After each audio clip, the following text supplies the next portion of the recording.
What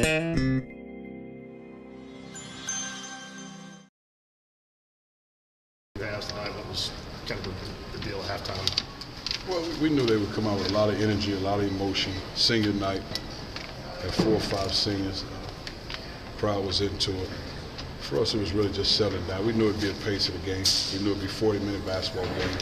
I even said to the guys before the game started, this one would probably go down the wire because of what's at stake. Those guys playing with the emotion. Frankie Sullivan, read in the paper, he didn't want to lose this game. You know, so we knew that, but it was a good thing for our guys to maintain, keep a level of focus, a level of toughness, and find a way to get a win making those free throws. Do you feel like your team maybe didn't have the sense of urgency in the first half, at least defensively, to give up 35?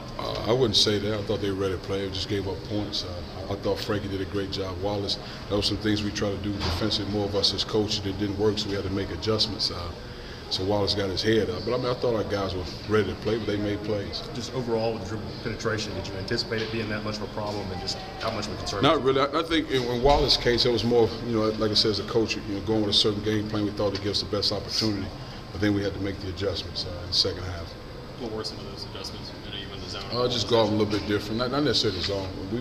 We thought about playing more zone than what we played tonight. But Frankie was hot. He was rolling. And, didn't want to allow him to get his head up and get easy looks where he just catch it and shoot.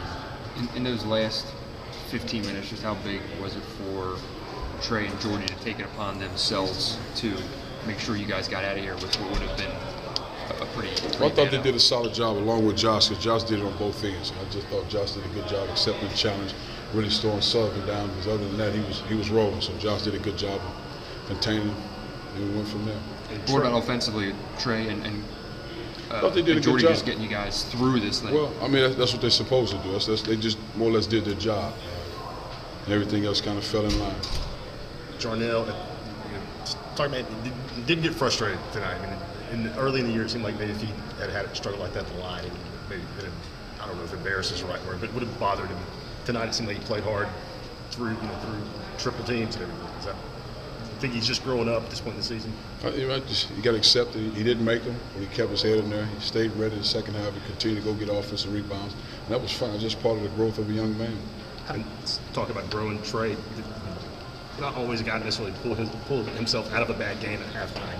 Looked like he really made a point. Well, he had energy. Attack. He had energy even in the huddles. He was telling the guys, "We're not losing this game. Let's get this win." So he was locked in from start to finish. So that's why he played the way he played.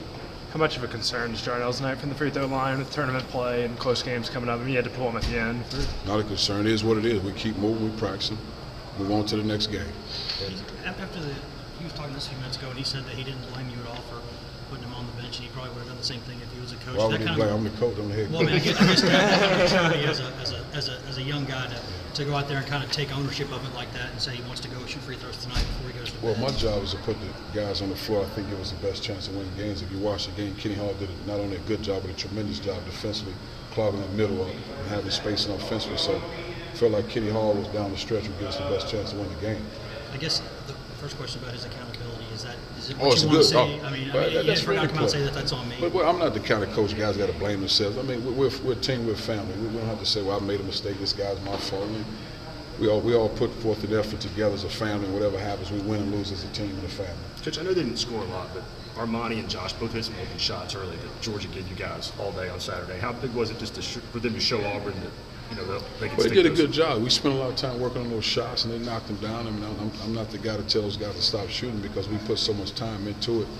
Because I was in their shoes years ago, and I know how it feels. So I just tell the guys, keep working on it. Eventually, they'll fall for you. You put the time into, they'll fall, and that's why those guys made those threes.